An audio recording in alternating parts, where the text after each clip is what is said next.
นี่มันคือ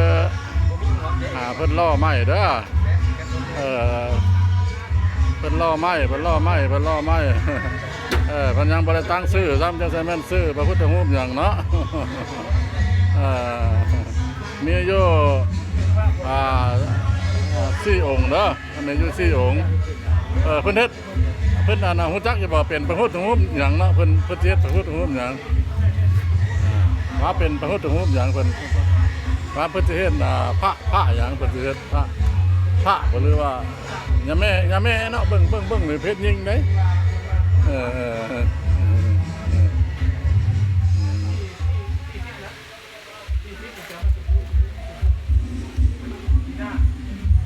เพิ่นกำลังสร้างไม้เด้อพระพุทธรูปเด้อยังบ่ฮู้จักว่าเป็นพระพุทธรูปหยังเนาะชื่อเพิ่นยังบ่ได้ตั้ง